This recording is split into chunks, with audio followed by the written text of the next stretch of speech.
Halo, selamat pagi saudara. Anda menyaksikan Live Tribun News edisi Rabu 6 September 2023. Sejumlah informasi terkait perang Rusia-Ukraina telah kami rangkum untuk mengawali aktivitas Anda. Bersama saya Agung Laksono, inilah Live Tribun News selengkapnya. Kita ke informasi pertama, saudara. Militer Ukraina terbukti melakukan pembunuhan terhadap warga sipil menggunakan bom klaster. Mereka yang menjadi korban adalah penduduk Izium yang tinggal di timur Ukraina. Laporan tersebut disampaikan Human Rights Watch kepada RIA Novosti pada Selasa 5 September. Lembaga tersebut telah mengirim peneliti ke Ukraina untuk menyelidiki dugaan kejahatan perang. Hasilnya ditemukan sisa-sisa bekas ledakan bom klaster. Direktur Advokasi Divisi Senjata Human Rights Watch, Mary Wareham menyebut, ledakan itu terjadi pada tahun 2022. Pihaknya telah mengantongi bukti bahwa korban ledakan adalah warga sipil. Namun, Wareham tidak menyebutkan apakah bom klaster itu berasal dari Amerika Serikat. Ukraina memang mendapat suplai bom terlarang itu dari Pentagon. Namun, pengiriman secara resmi baru dilakukan pada Juli 2023. Dikatakan terlarang karena bom klaster telah dilarang oleh lebih dari 123 negara. Bom ini bekerja dengan melepaskan sejumlah bom kecil yang dapat membunuh siapa saja di area luas. Apabila gagal meledak, ancaman bom klaster masih tetap ada hingga beberapa dekade mendatang.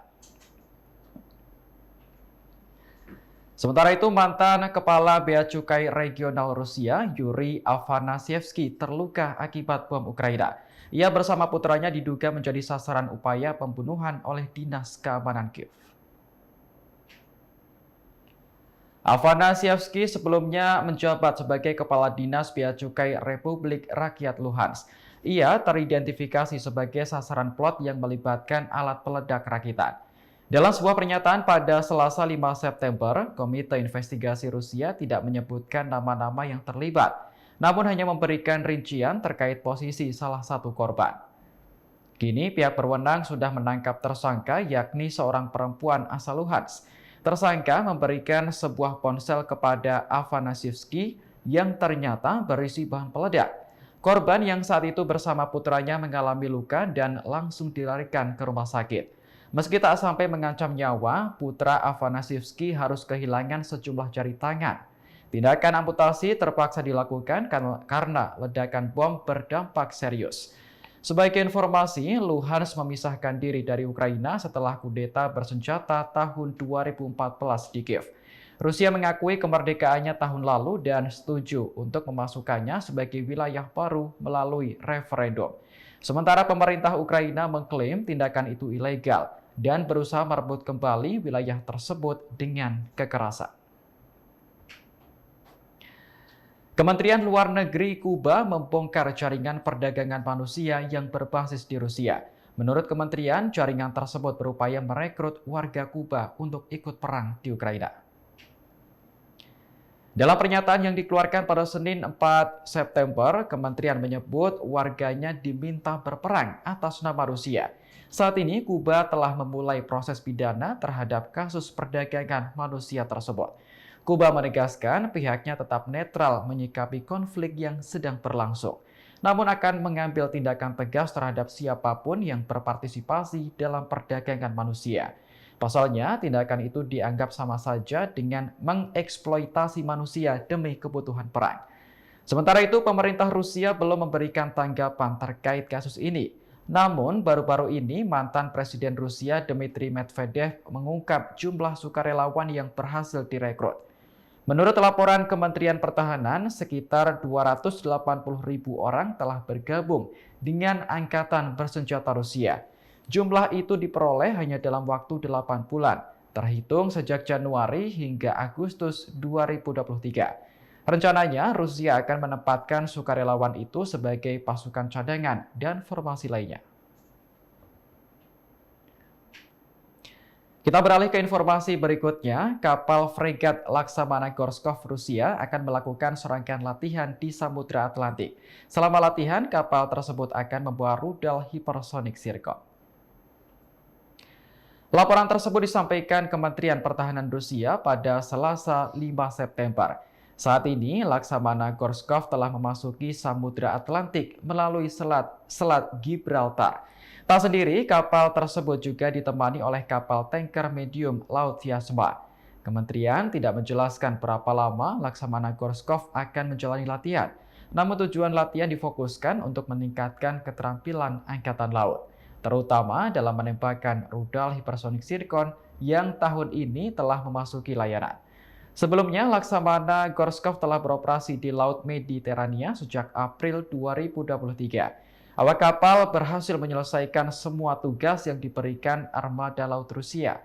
Setelah itu, kapal kembali ke armada utara di Severomorsk. Jika dihitung sejak 4 Januari, Laksamana Gorskov telah menempuh jarak lebih dari 67.000 km.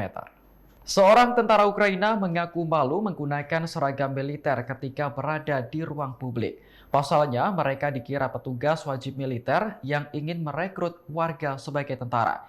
Adapun fenomena ini terjadi saat perekrutan wajib militer Ukraina gencar dilakukan.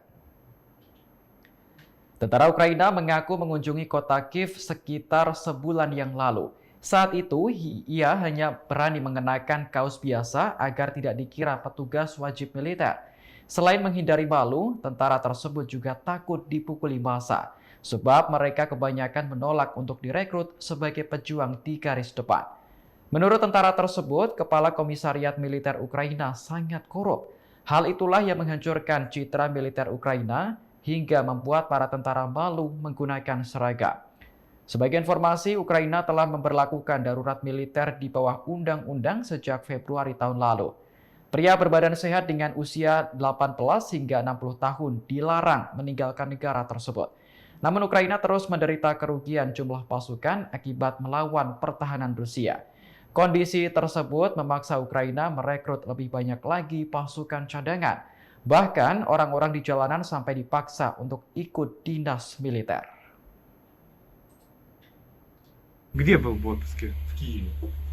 Только уже в гражданской форме. Я даже в военкомат ходил в гражданской. Почему? Ну, потому что боюсь, чтобы кто-то бутылкой не огрел, потому что еще подумают, что повестку несу. Стыдно. Стыдно носить форму. Из-за тех, кто служит в военкоматах. У них уже таксы, за раз отпустить, отмазать, гребут деньги. А простой солдат приходит. По башке получает бутылкой. Ну, не то, что получает. Ну, шансы получить есть. Anggota Parlemen Ukraina resmi memecat Oleksiy Reznikov sebagai Menteri Pertahanan pada Selasa 5 September. Keputusan ini diambil setelah Reznikov mengajukan surat pengunduran diri kepada Presiden Ukraina. Sebanyak 327 suara mendukung pemecatan terhadap Menteri Pertahanan, sementara hanya ada 4 suara yang menentang. Dilansir RT, Reznikov memegang jabatan tersebut sejak November 2021. Ia menghadiri sidang parlemen untuk memberi pengarahan kepada badan legislatif.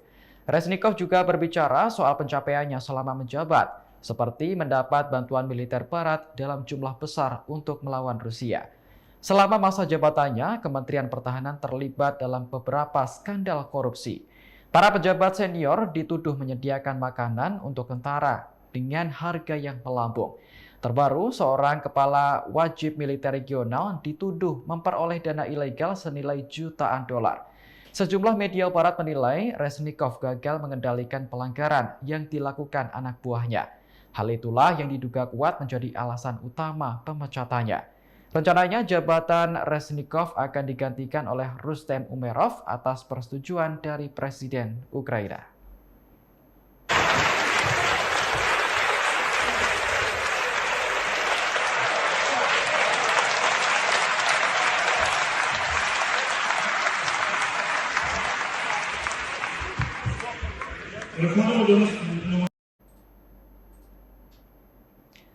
Demikian informasi kali ini, saya Agung Laksono mewakili kerabat kerja yang bertugas pamit undur diri. Terima kasih dan sampai jumpa.